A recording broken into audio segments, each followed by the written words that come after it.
Well, today everybody is in for an incredible treat, and I'm so excited to have Jamie Jamison on the Flower Podcast. Welcome, Jamie.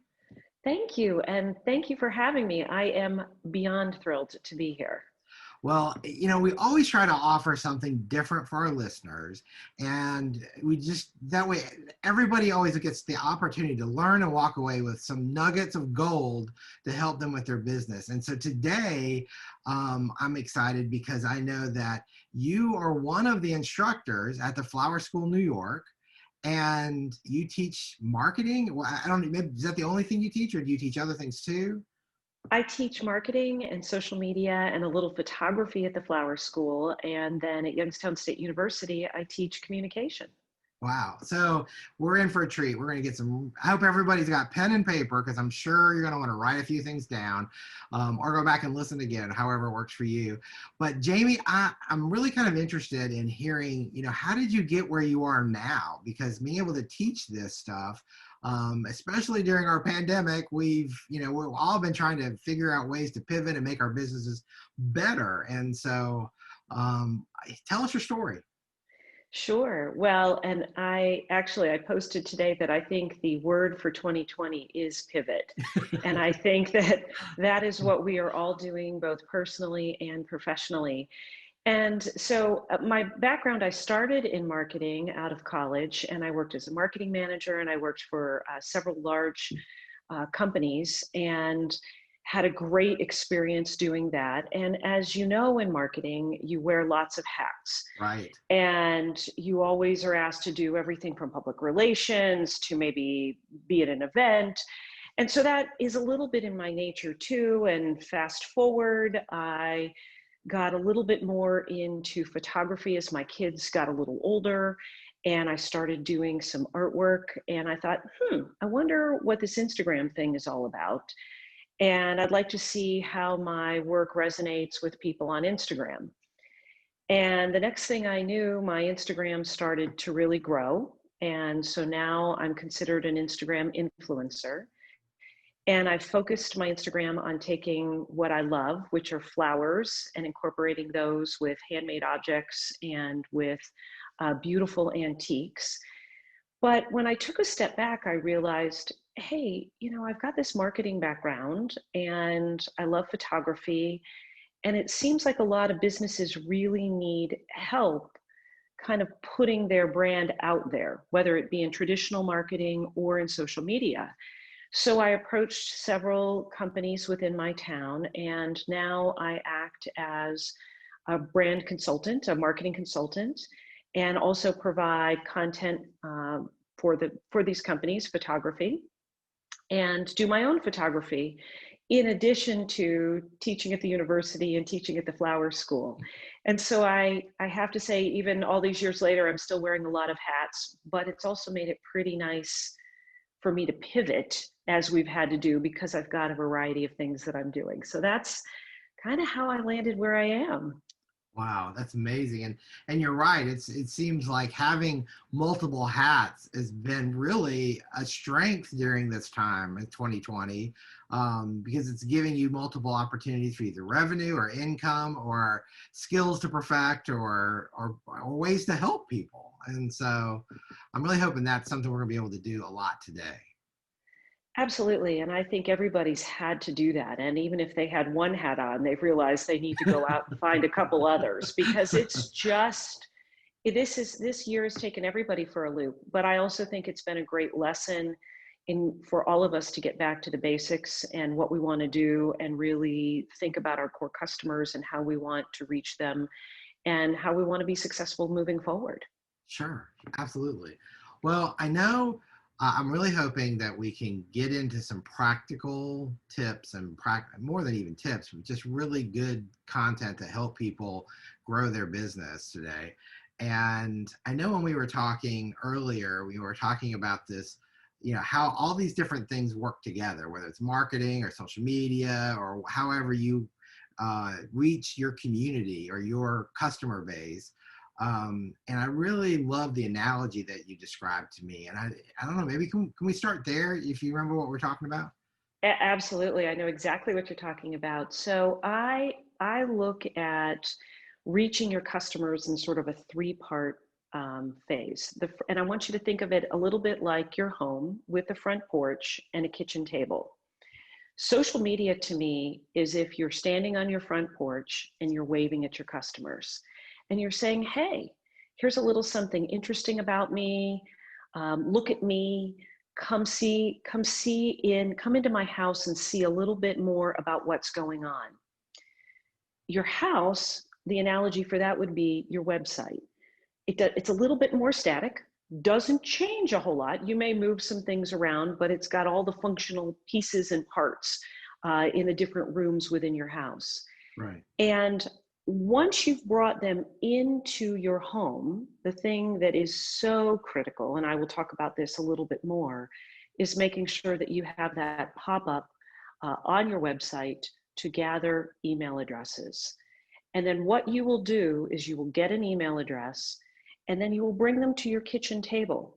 And that is your newsletter. And that is where you can talk to them in depth. You can explain things. You can sell them. You can reach out to them more frequently. But it takes 3 steps, a little bit of a, hey, how are you? I'm exciting, I'm interesting. Draw them into that website or your home where they feel a little more comfortable. They work their way around it.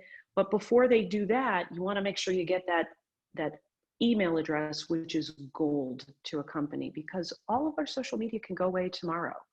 And the one thing that you will always own are your email addresses. And that is your direct contact to your customers. So that's really, really important. I love that. And I've heard that before. I know when I listen to podcasts, one of the things I've heard is social media isn't necessarily about selling that product. It's Right. about earning the trust. And it's about, it's about like I love the way you you're waving at them like, here I am, just, introducing yourself. Sort of like the welcome mat in your porch, on your porch.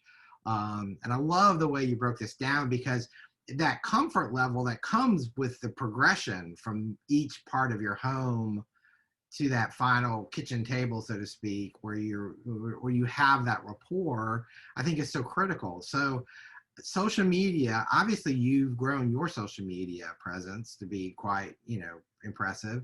How long did it take for you to do that?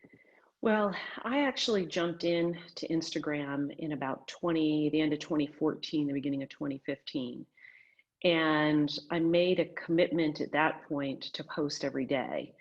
And I don't know why I did that, but also that is what you need to do. You need to be out there consistently and have that presence. And back to what you just said, it's an opportunity for people to know, like, and trust you.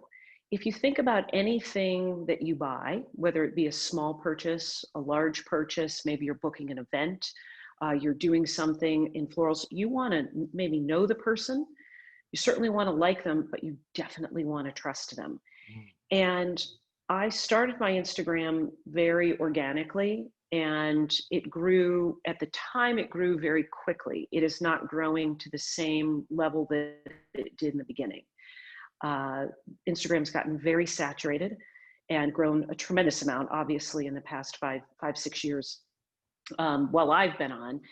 And so that growth has slowed, but I constantly have to work, and I still post every day, but I have to work because I lose followers every day. You think, oh, I have so many followers, but you're losing followers as well. And it's important to constantly try to reach and gain new followers as you move along, but to have that connection with people. So so you mentioned the importance of posting every day. Yeah.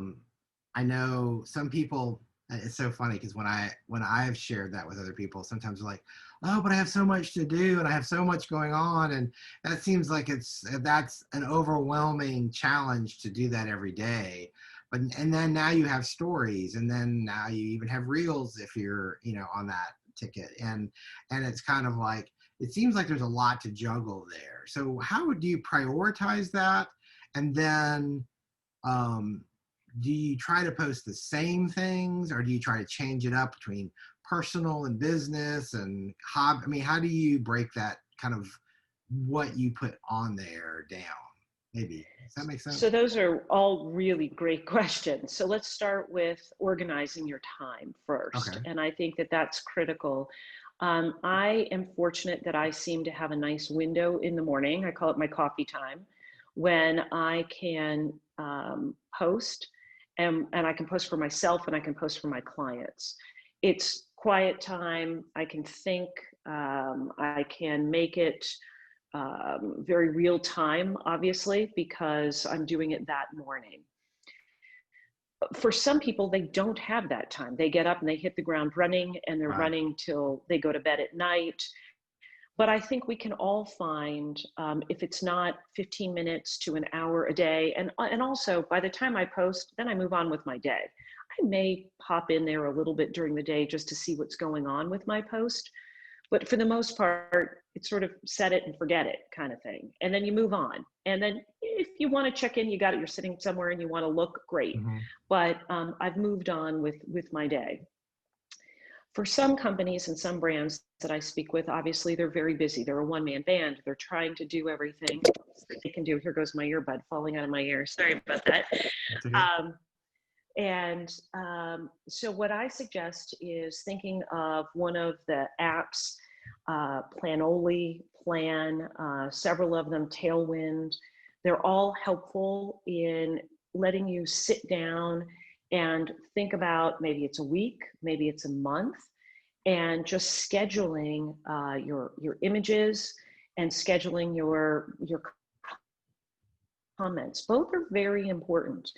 And I like those particularly for looking at the overall content. I think the mistake that a lot of brands make is it's just, oh, I need to post, and they put something up there. Oh, tomorrow, oh, here, I'll take a picture of this and I'll put that up there.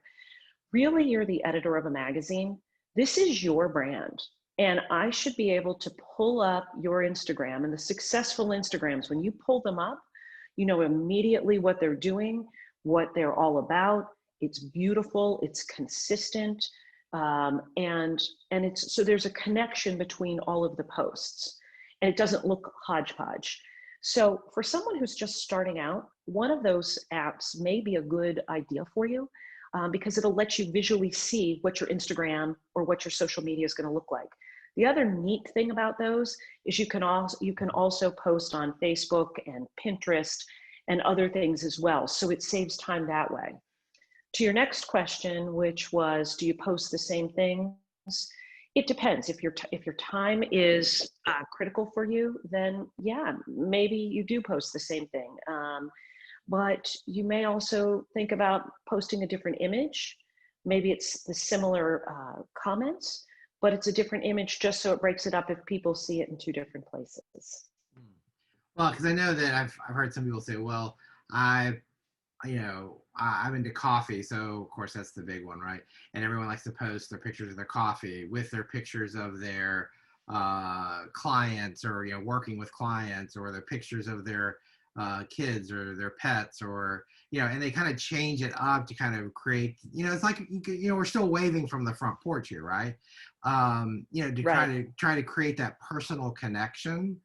And it's interesting because I know, even for myself, when we post certain images, I almost know instinctively what's going to resonate more than others, right? And it's like, so then do I just stick with Right. what I know is going to resonate, or do I try to change up that board to make it so when you go to my profile, you see all those images, and it makes it seem, I don't know. I guess I don't know how to ask my question, but make it seem more of a personal thing than just this disconnect, perhaps, of business only. And I don't know that, is there a balance there, or am I making too much out of something? No, you're not. And that's a really good question. And I oftentimes brands get really confused. I was talking with an interior decorator, and I said, oh, share with me your Instagram. And so she did, and I pulled it up, and there were pictures of her dog all over the place. Mhm. And I said, okay, well, your dog is really cute, but you're an interior designer, and I should be able to look at this page and understand maybe your style. And in answer to your question, it may not be It doesn't always have to be a beautiful room or some expensive photo, but maybe it's some image she sees. Maybe it is her dog sitting on a beautiful chair or a blanket or Okay. something, and that becomes one of the images.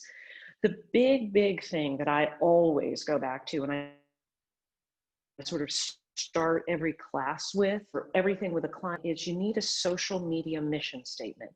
Hmm. Most brands, almost all brands, hopefully successful brands, have a mission statement for their business.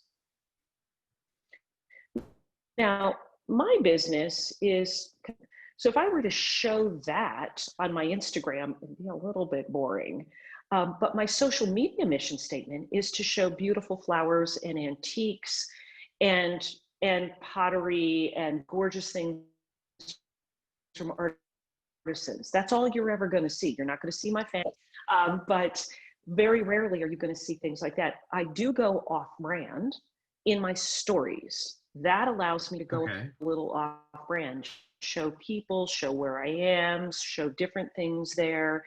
But remember, visually, when I pull that up, that's your 2 seconds for people to see what you're all about. So, in answer to your question, it's okay to mix it up a little bit if it makes sense for who you are in your brand. And that, I would say, if you are on a family farm, then it's awesome to show your family. If it's a family run business, well, then yes, that's a part of your story. That's a part of your mission.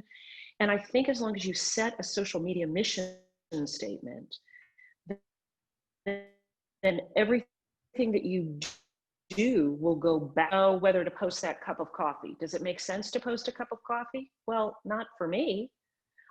Maybe in my story because it was beautiful and it was sitting next to some flowers and I want to share where I am, but Mm, it yeah. certainly wouldn't make sense on my individual feed.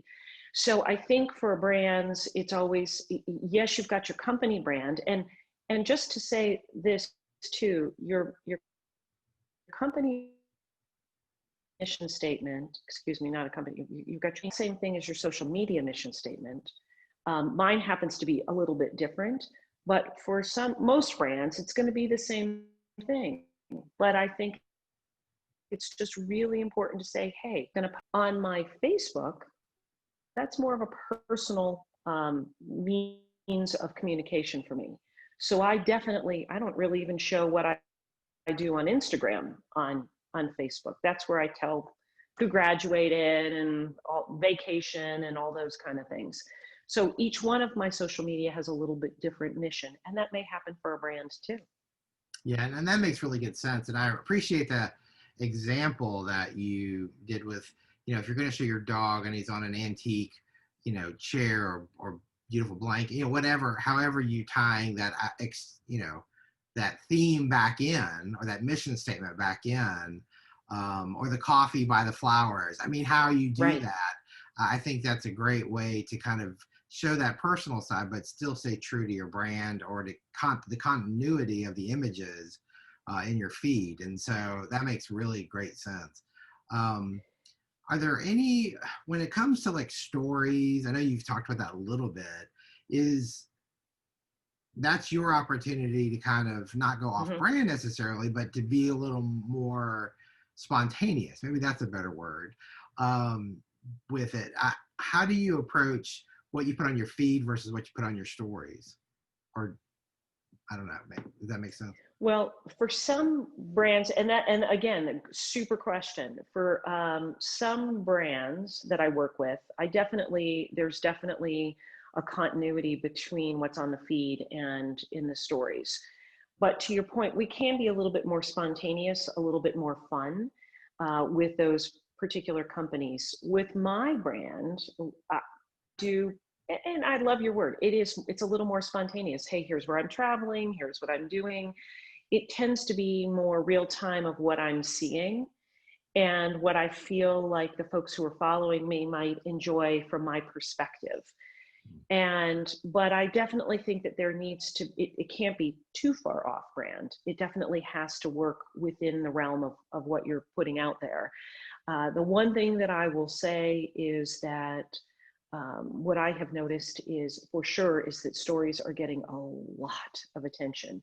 And whether it be on your feed or whether it be on your stories, videos, Instagram, and all other forms of social media right now, whether it be the TikTok or the Facebook. I mean, their algorithms are very little short, fun videos are really the thing to be doing as much as you can. Sure. Well, I'm glad you sort of said that because I'd like to transition for a second. We focus on Instagram because Sure. I feel like in our industry that is the domineering platform. Uh, but the other ones are also important. And how do you prioritize that? I mean, or do you? I know you work with lots of different kinds of companies or situations, so it's hard to speak to just flowers. But how would you prioritize? If you are trying to really get good at one, do you just pick the one, or is it better to try to do several? And then which other ones do you feel like are really strong right now?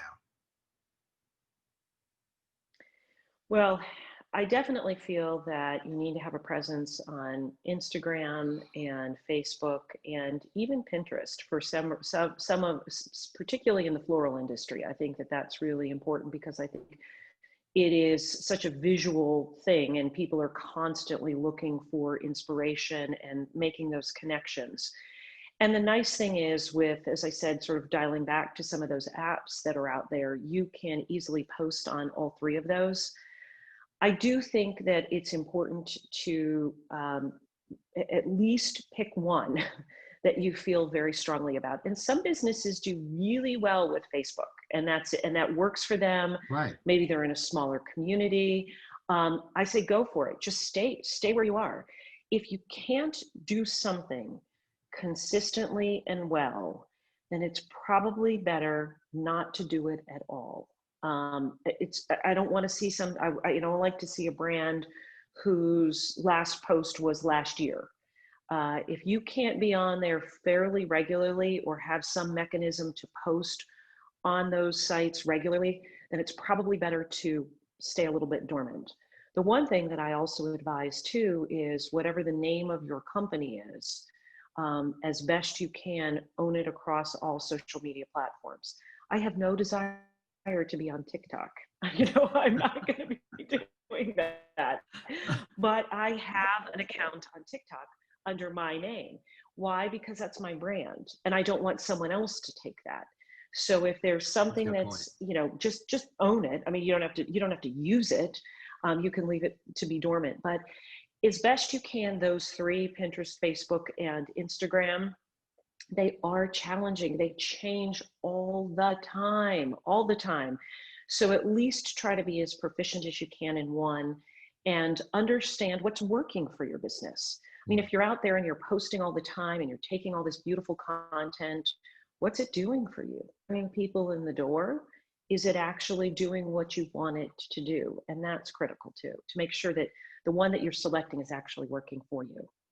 No, I totally agree because I feel like, I mean, maybe this is where we transition a little bit into the house part of your analogy because, Sure. the social media is important for making those connections, but is there a way to prepare them for that purchase? Because sometimes, that's my question is, okay, you may hook them, you may have, thousands of followers on Instagram, but I know we've had many guests over the couple years that have said, well, uh, followers on Instagram is kind of like monopoly money. It's not necessarily it's not real money. It's not tangible, necessarily. Yeah. Unless I feel like, is there a way that you can guide them into the house then in a way that doesn't feel so sales pitchy, or you know what I'm saying? Because a lot of times people are uncomfortable with the sale,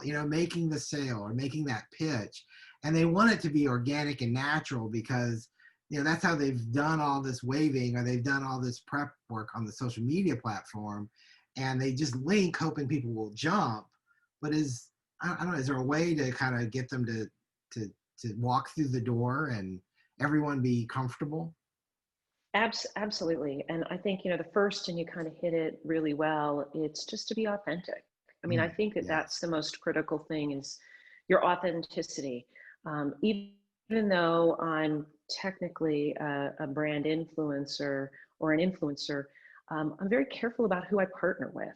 I Mm, think that it's important that it doesn't look like I'm selling, everything from pens to flowers to this to that, and I really look for partnerships that believe in me and I believe in their brand, and I think that that authenticity shows. And I think that going forward, when you see brand ambassadors, that's what you're going to begin to see. You're going to begin to see the people who have believed in a product or who are using that product. And in order to pull people into that house, um, you've got just a little bit of time to do that. So obviously you want to make sure that your profile is set up properly. You want to make it easy for people to connect to your website, which you can obviously do on the social media platforms now through the shopping, which is really critical. And the other thing that you want to do is you want to make sure that, once you've provided the opportunity to pull them in, and I lost my train of thought because I was just thinking of something, and I was thinking, excuse me. Right, wait, I want to pause for just a sec. mm. We so we were we put we pull them in through Instagram, and all right. Hang on just a minute, Scott. I'm sorry. You're fine. Um, Let me think about it. We're gonna have to cut this little part out. Yeah, it's fine. Wait, I was thinking about the shopping bag.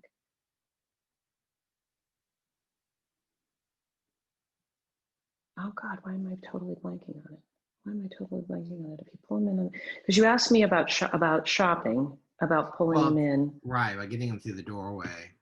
And I really love Okay. the authenticity part of what you're saying Yeah. because Okay. that's important. All right. We'll come back from the break. Okay. Sorry about that. All right. Let me see. All right.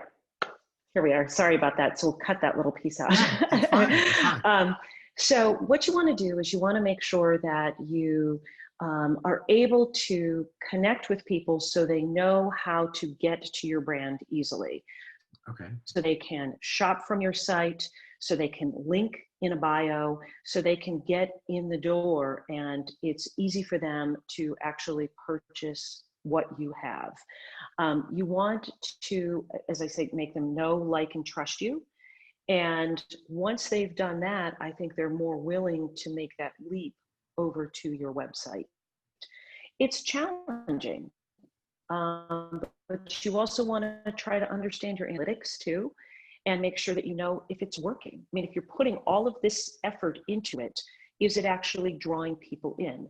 And you want to see if that's happening. So take a look at the analytics, see how many people have clicked on your website for the different things that you've posted. See what's working and try to draw them in that way. Mm. Yeah, I really like that because I mean, it's so important to look at that. And I know a lot of people don't even bother to look at their analytics, or sometimes you don't even know what some of those things mean. And and it's really a good indication. I don't know. Sometimes I feel like people take things personally. If all of a sudden they start seeing people unfollow them, or maybe they don't see people, but they see the numbers, or they see, back when everyone could see your likes, and you'd get frustrated because why isn't anybody liking this image, or compared to other ones, and I think really understanding that this is all just feedback. It's feedback that allows you to see, okay, this is resonating with my customer base, or this isn't resonating. And it's just information to help you sort of not only, I think, tweak your product and fine tune your product, but also your message. Maybe that goes back to the mission statement almost, but I think it's all important. And I really, It go ahead, I'm sorry. it it does, little brain thing, and it's hilarious that this is what I forgot to tell you too, because I have my master's in communication. The critical piece about getting people to your website is that when you're waving at people in social media, it is about communication. It's not Right. just about you putting it out there and saying, hey, I've put it out there, now everybody's going to come to me. No, you need to reach out. You need to direct message people. You need to like other people's things. It's about a relationship. This is about communication. The Mm, jobs that I have procured have been because I have reached out and fostered relationships and communicated with people. So if you think of social media as just you putting it out there in one-way communication, then you're not going to draw people back into your website. Again, it's about building those relationships. No, that's an important, that's an important piece, because I know that's real. We're going to cut myself out now because, it's my turn. I appreciate you saying that, because I feel like that is a message you don't hear very often. No. You don't hear the legwork that needs to be in it. Sorry. Well, and I cut you off. So listen to me, the communication person. Exactly. If we think about how we have good relationships, even you and I just talking and cutting each other off because we're so excited about it. I know. But there's a relationship that's happening. And if it were just me talking on a video, telling you this and telling you that, it doesn't resonate quite as much as you and I having a conversation. We talked yesterday and realized that we were from the same part of the world. And right. I thought, wow, that's really neat. So now there's this relationship that's happened. And I think when I reach out to people, I've traveled to England and done a workshop over there because of someone that I met on Instagram, but it also was a part of me having communication and talking with her, and we were friends from the way back when.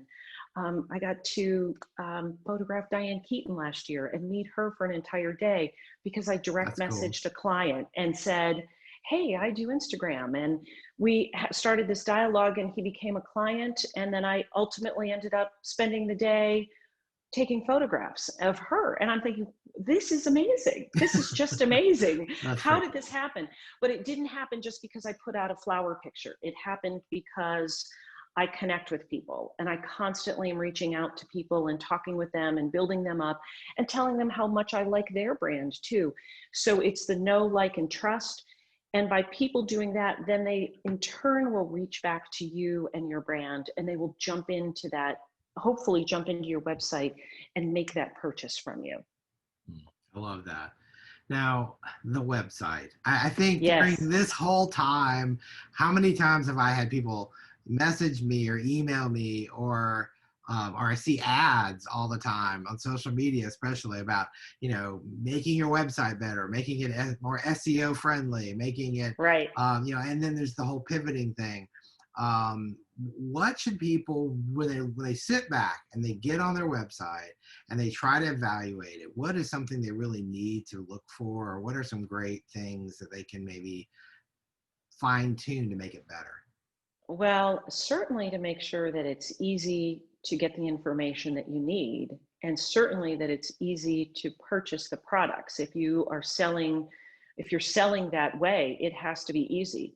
How many of us, particularly during the pandemic, have gone, that's all we're doing is buying right now via websites. Online, and it's challenging. In fact, my husband and I were trying to buy something yesterday, and it was a major retailer, but it wouldn't go through. Well, they were having trouble too. It's tough. So the more you have to work for it, the more likely you are to back off of it. As far as SEO, I was just in a meeting with some folks who work for other agencies too, and they said, look, we hire people who understand SEO. That's a little above my pay grade.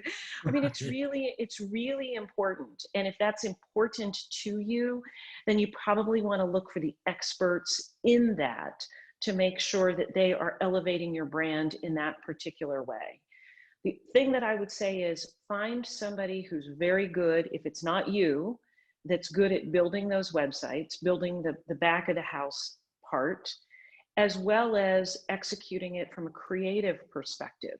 Sometimes those two entities don't talk together too well. Sometimes they're one person trying to be everything, and they're really good at the back of the house, and they're not good at the creative part of it. So it's finding that person or that entity that can do both for you, or two people that, one that can design it and build it and make it look pretty, and the other that makes all the bells and whistles work. Those folks are out there, and certainly there are entities that you can do on your own to build it. I personally don't have the time nor the knowledge to do that. So I do hire somebody to do I've hired somebody to do my own website, and it's worth its weight in gold. And someone once said to me, the minute you get your website built, then it's already obsolete. I think, it's so true. And we tend to put it on the back burner. We work really hard on it for 3 months, 6 months, we get it built. And then, like your house, you forget about it. Right. And what I would say is, you got to clean your house every now and then. So make sure you put on your calendar once a month. Take a look at it. Is it still fresh? Is it still relevant? Do you have content up there that really still makes sense? Are you showing Christmas and it's spring? I mean, what's happening on there? And is it relevant, and is it easy for people to use? Ask people who you know and trust. Get on my website. Is this easy for you? Could you buy something easily? And if they say no, it's kind of confusing, then fix it. Then you got Right. to fix it too. Yeah, and I know just checking links and making sure they still work and all those kinds of Right. things. I mean, you're right. I love that point. I also know, and I get from the retail florist or the retail side of things that where there's a lot of opportunities for shopping. But I know that when we're dealing with wedding florists or event companies this is sort of that landing page for them to make that initial contact where you've seen them on social media. Now you're seeing the inner workings of how you set an appointment and you set those times and those kinds of things. And I realize it's kind of a different platform than a traditional retail website. Right. And in fact, the one thing that I think I see on more of those sites is where a company might take this particular wedding and then convert that into a blog post. So that way people can see the kind of work that they do. And Right. blogging to me is kind of like Instagram, where it seems like there's so many people doing it or have done it. And I just question sometimes, has that had its heyday, or is that still an important part of telling our story? Well, I think that blogging, if you have the time to do it, and that goes right back to anything that I've said before about Sure.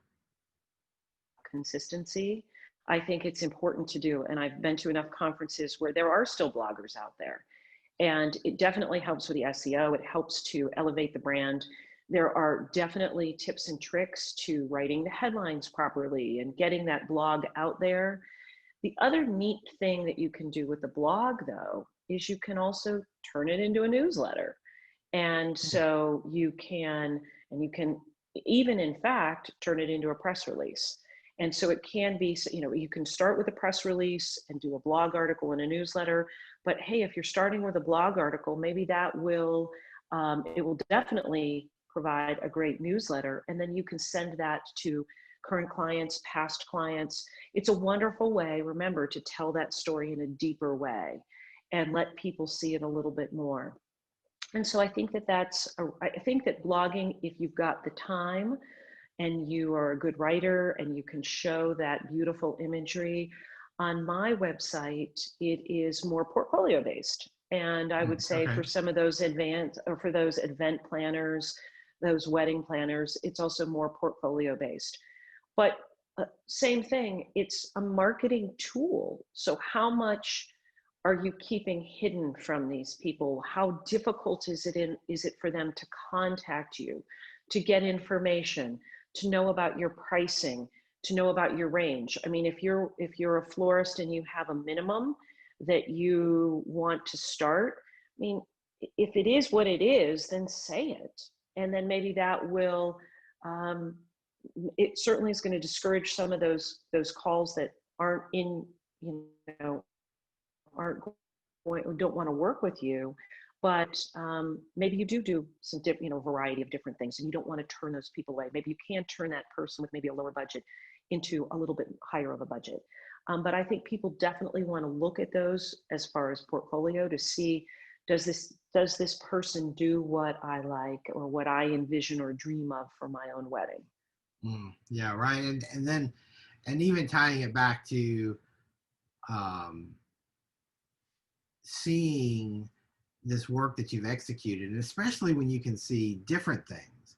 Where this wedding that you did was, or you produced was so colorful, or this one is more traditional, or was an evening wedding versus the day. I mean, people can see the different things you've done and produced, and then evaluate. Oh wow, this they can do anything, or they can do it all, or they Right. can, and tweaking that. And I feel like the website is such a key component for that. But and you mentioned the newsletter, you mentioned press releases, and I just think Yeah. press, I don't think of a press release as being something that most people use every day. So, what do you use a press release for? Well, you certainly want to use a press release if you've got a major announcement, if you've got something new or something interesting. Many of the local newspapers and even television stations and sometimes radio stations, they're hungry for news. They've cut back on their staff and they're looking for some really interesting stories to tell. And so maybe you've done a wedding and it was for a military person, and you can certainly write a blog post about that. You can send something out in a newsletter, but you can also create a press release about maybe you've donated something, or you've created some, or you've done something special for this wedding that is unique. And I think sometimes we forget to be our own cheerleaders and Absolutely. sing our own accolades. And I think that it's important, if it's always better if someone else is going to say, oh my gosh, they're wonderful. And you go, really, why are they wonderful? And so if a newspaper or a television station is coming by your business because you've done something unique or special, then that's going to gain some great attention. So particularly in smaller communities, I think it's important to look at your year, look at what's happening. Gosh, COVID has wiped out almost all the weddings for 2020, but all the weddings are happening now in 2021. How are they different? What are you doing differently? Is there a story that you can tell about that? I think that that's really important. And just thinking about how you are doing something that's just a little bit unique, and let the press know that. You don't want to overwhelm them. You don't want to send something all the time. Hey, it's tulip season, and let them know that the tulips are here. But if there's something special, you're having a festival, you're having an event, by all means, let them know, because you never know what they will pick up on. Right. I mean, I think of a wedding I helped with that was produced. I It was the most sustainable wedding I think I ever worked.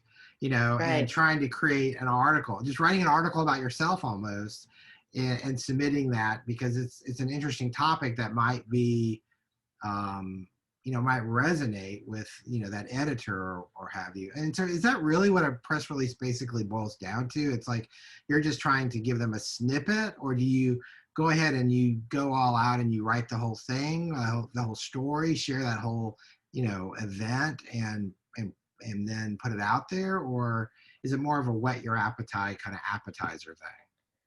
No, it definitely is a full story. You want to Okay. give them all the who, what, where, whens, whys, and hows. Okay. And definitely in the very first paragraph, you want to have all that information, because they may not read anymore. You want to think about it a little bit like an inverted triangle. And that's the way that they do a lot of writing, or they do writing for newspapers, is they put the key information up at the top, and then they sort of take it down to the lesser information, because that's where things get cut if they need the space. Hmm. And so you want to make sure, even within your press release, that it's all written out. And I think what you're finding now is that many of these staffs, as I said, are so small, they'll just print the entire they'll go straight from the press release. The Interesting. other, yeah, they're desperate for articles. I've sent things off to magazines and have been published word for word. I'm thinking, oh, they're going to redo it. It's word for word. And I think, okay, well, so you definitely want to make sure that it's well written. There are no typos. Make sure all your information is accurate. Make sure all your links are there. Provide quotes, provide photos. And many of these can be sent electronically now, so you're not even doing it in snail mail. And try to think of a wider net. You never know who may pique your interest from that and come back at you and want to do a story on you. Mm. I love that idea so much. It's just one more. I hate to say this, but it's like it's a free resource or it's a free opportunity. You Free, know, free. it's just yeah, it takes some time, but and you may get turned down a few times or more, but you don't ever know who that next person will be that runs with it. And I know I received something just yesterday, 2 days ago, and it was someone wrote this great article that I think we're going to publish in our blog. That it was like they wrote this thing, and I'm like, wow, this is really well written. It's really great. They wanted to make a Right. guest blog post, and we thought, sure. I mean, it's a good topic, and I'm like, yeah, we'll do it. And you just don't know. You just don't ever know. You need to put stuff out there, and now more than ever, as we're pivoting, I mean, there are stories that you have to tell. You need to be your own cheerleader. So if it's via a press release, heck, turn that into, as I said, turn it into a newsletter, turn it into a blog post. Get that information out there as much as you can. You can load that onto your website. Lets people, I tend to read probably more blog posts on someone's website, and then I don't really seem to find them as easily out in the big bad world of the internet. Sometimes I do, but certainly if I'm looking at a particular Right. brand and they've gone in depth, I do sometimes take the time and go, oh, that's interesting. And so again, it allows you to just dive in a little bit deeper. So if you've got that time, I think it's important. I think what I do with my clients is we take a look at the entire year. Um, the one client I have, we sat down in January of 2020 and we looked at the entire year and we had all our events planned and and by March, like everyone else, Yeah. we scratched it all. Um, Certainly that happens, but it allows you to sort of step back and say, hey, this is going to be a really unique thing, or we're going to be opening here, or we're going to be doing something really special here. I'm going to be a speaker. I think that people in your community, if they know you are an expert at something and you're doing something, then they will in turn come to you. So don't, as much as you can, be your own cheerleader. And I think Sure. press releases are a great way to do that. Yeah. And I love that idea too, because I know you and I were talking about public speaking earlier, and I think Yeah. about, you know, seeking out garden clubs, seeking out garden centers, seeking out wedding venues, and maybe offering a free, hey, let's do a promo thing and let's do a consultation like as a group for a bunch of brides maybe, and it gets them in the door and gets them familiar with you. And I mean, there's things that can be done under that marketing umbrella that's a great way to create some drama that can hopefully bring attention to you and your brand. And um, I love everything about this. Absolutely. And I think now more than ever, and now if we're all, as we're all allowed out a little bit more, Yeah, and really. we, which, I mean, this has just been an unusual year, but I do think that things are going to change forever going forward. I think we're going to see a lot more things happening virtually. And I think we're going to see people make choices to be together, and it's going to be a very quality decision. But I do think that we have to think about giving it away a little bit and think about, okay, well, how do I get myself out there? And how do I make these connections? And if I do a speaking thing for the Small Business Association, which I did last week or 2 weeks ago, it's now led to a job a week later. Now, had I not done that for free and helped small businesses, it wouldn't have in turn led to another job that landed in my lap the next week. But it was through those connections that happened. And so I Yeah. think sometimes we need to put ourselves out there a little bit, and I think we forget about that. As I said, it's pivoting. Our brick and mortar, that we used to just stand in our brick and mortar and think, okay, everybody come. That's not happening. Now we need to push ourselves out as much as we can and try to make those connections happen as often as we can. There's a few things I still want to make sure we ask and cover, Yes. and I know it's just crazy how time flies by. I know when we were talking about the analogy, we talked about that final step sort of as being the kitchen table. Right. And when we're sitting, we're having that more direct or personal contact after we've kind of checked those other boxes. And maybe we've covered this already and we just didn't bring attention to it that way. So what does that part of the marketing, or what does that part of that outreach look like if that's a fair question. No, it does. I mean, if you think about, and I think we've all done it because you want to jump onto a website, they make you put in your email address and Right. you do that. The next thing you know, your email address is filled up with all kinds of folks and you think, why am I I getting know. them? But what do? You tend to go through them in the morning and you go, oh, and some of them you delete and some of them you open. And so what that allows you to do is, and what these companies, particularly these larger companies and even some smaller companies are doing, is that, again, it's that communication. They're able to tell you what's on sale, what's going, if they put something in that headline on there, for sure, hey, 50% off, you're probably going to click that and see Sure. what's going on. So this is your opportunity to, as we talked about, get them back to the website. So yes, we may have waved at them, we may have brought them into the website to look around a little bit more, but this again is that continued traffic. It gets them, hey, here's something that's new, here's some information for you. We're trying to inform, educate, entertain, give them that information, dive a little bit deeper. This is like you talking to your aunt or your mom and she's saying, you need to go get this. And you, okay, I'm gonna run right out and go get it now. And so this is our opportunity to really, because if they know and like and trust you, which I've given them my email address, most likely I do, at least I like them. I mean, Right. but this is your opportunity to get them to trust you. And now I know who they are. I like them. And now I'm going to start to understand what their brand is all about. And if I do all three of those things, most likely I may make a purchase. Hmm. Well, and I know you kind of bringing that email back around, people don't understand having that, and you've mentioned it, so I'm kind of just repeating what you said, owning that connection as opposed to being at the mercy of the algorithm of a social media account, or that may go away someday, Right. or being able to customize your email.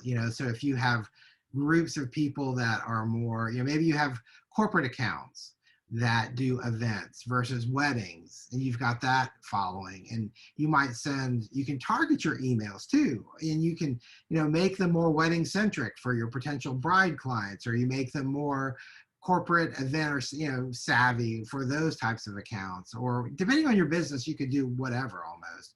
But that contact, I know, is a big deal, and people don't always understand the missed opportunity with that. And it's really important. So thank you for mentioning it. It's huge. And I think that from a marketing perspective, we used to focus on product, price, place, and promotion. Those are the 4 Ps. And they've 2000, now 2020, they have new names, and it's more thinking about the customer. What does the customer want? The convenience. How are we getting the product to that person?